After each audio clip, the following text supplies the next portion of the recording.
Now, the 2B DLC patch just dropped in Grand Blue Fantasy Versus, and we notice a huge increase in the number of people that purchase the game, as well as the number of people that purchase the DLC.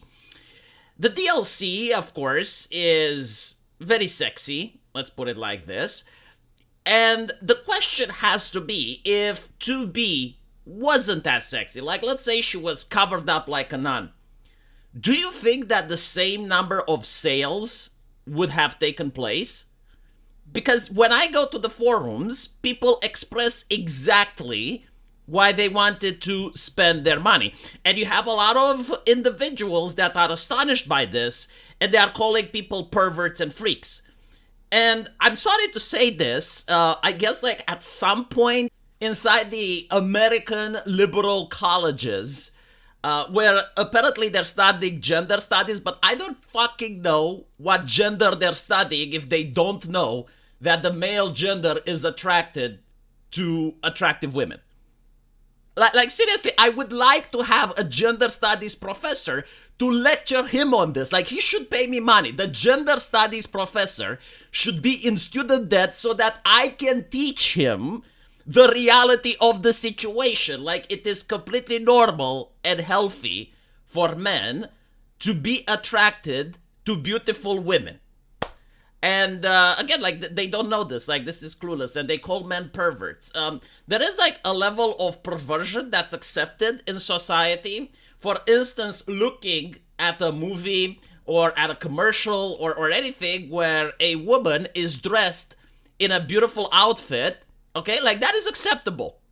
Even during the Bush era, where you had the most radical fundamental Christians that I grew up with, even they were like, yeah, you know, like as long as she is covered up, so like we do not have any nakedness, it is acceptable.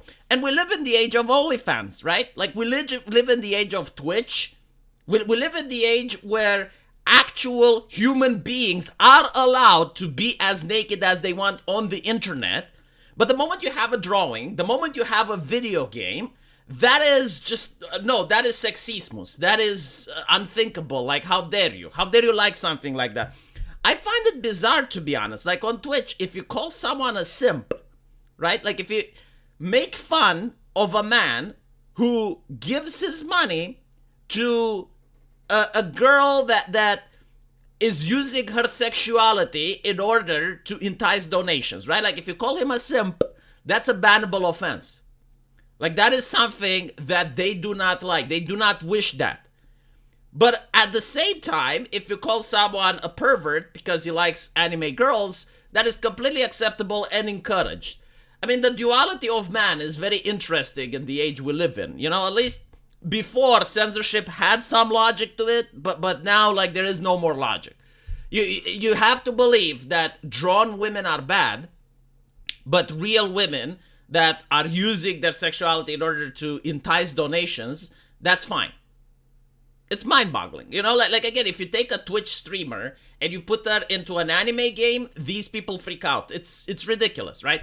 So here we have an interview which basically points out that Japanese video games now have to bend the knee to the imperialist West. Like, the United States have become, on the international scale, similar to China. So if you don't know, like, if you want to make a movie in Hollywood, you can't do whatever you want if you want to sell it in China. You got to get some Chinese censors on board, and they will tell you what is acceptable and what isn't in your movie. And this is why, for instance, you do not get to see much LGBT representation in big blockbuster movies. You get to see them in TV shows, like almost every single TV show that comes up has at least one gay character in it, but you don't get to see them in Hollywood because of the Chinese censors, because they want to sell their movie into China. And it's now becoming similar for Japanese anime and Japanese video games. If the producer wants to sell their video game in the West, they have to hire a localizer that's usually in good graces with the Western establishment, and they have to censor their product. And it's absolutely ridiculous. Like, when you look at the interview, the thing that they are obsessed about, like the thing that they care about the most, happens to be the depiction of women. Like they do not talk about men at all, right? So like if you have a male character, you can do like whatever you want. He can be as young, he can have like his chest naked, he can be muscular. Like with the male characters, you actually have your human rights of creative freedom. You can do whatever you want. But when it comes to female characters, they care about breast size, right? They say like women come in every sizes, but apparently all of them in fiction need to have titty cancer, because anyone that has breast size bigger than C doesn't get past the censors. The breasts need to be covered, so make sure that they don't have any revealing cleavage or anything. And the skirt is also important. I would even say is the facial features as well. Like they do not like feminine looking characters because they say that they look like children. I'm not even kidding. Like they complained about, there was this live stream with journalists, and during the Stellar Blade, you have like an NPC that pops up. They freaked out. They say, "Oh, she looks like a child." Like, it's ridiculous. I don't even know what to say at this point. I think like they got subverted by their own ideology. Like if they see a female character under the age of 40, immediately they assume that it is a child, especially if it's Asian shaped, right? So if it has like the Asian ethnicity, they will immediately think that that is child, that is freaky, that no. And these are the localizers that are censoring video games, and they're bragging about it. Like, that's also interesting, right? They're bragging about it in interviews, they're bragging about it in public, they're very happy with their work.